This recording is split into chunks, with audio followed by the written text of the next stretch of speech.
because oftentimes these remote discoveries have upfront capital costs, 500, 700 billion dollar capex.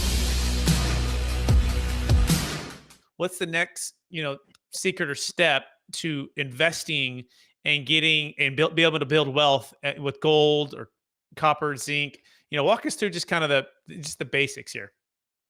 Well, I mean, first of all, you have to put yourself on a path of resource growth. I mean, that's what's going to drive shareholder appreciation, and that's what wealth creation in this can be happen so quickly, because it's very, very hard to find a base metals mine or any kind of mine for that matter. That's why they're so valuable when you do find them. And the key thing is, my mindset is you need to reduce risk. I mean, it's a very, very high risk inherently in exploration.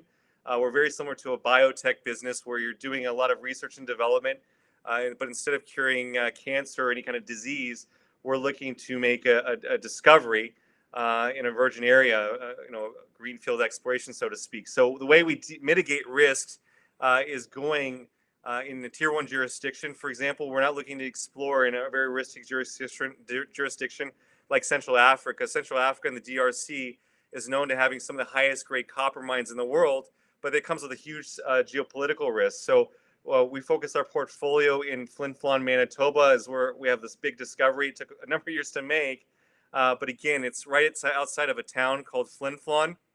So you're in a tier one jurisdiction. We have rule of law in Canada. And then again, we're not looking for remote. Remote is big upfront costs in terms of exploration costs are going to be much higher when you're going to have to helicopter people, the drills, the fuel to these remote locations. And then on the flip side of that, when you make a discovery, which is hard enough to do as is, to make a discovery that's economic when you're remote, you have much higher hurdles, because oftentimes these remote discoveries have upfront capital costs, 500, 700 billion dollar capex.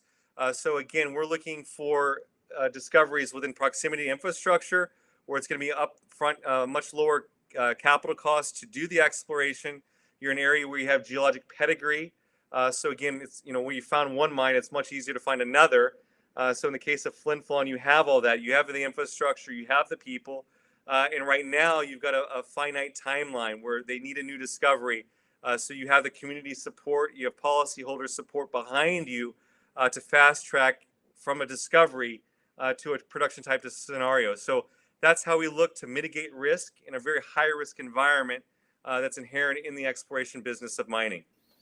Really fascinating. And I'm thinking like an apartment complex, you have a net operating income, right? You have the management and you have utilities and you have repairs and maintenance and you have CapEx and you have, all of these things, reserves. I mean, it's the same thing. It's a business model. And what you're saying is the key here is making sure that you're going into it with success on the exit as well as on the management of it. Because even if you find something, remote place, if you find it, the ability to get it out and to actually be able to make sense on the numbers to exit it is you have every little nook and cranny has to be considered, right?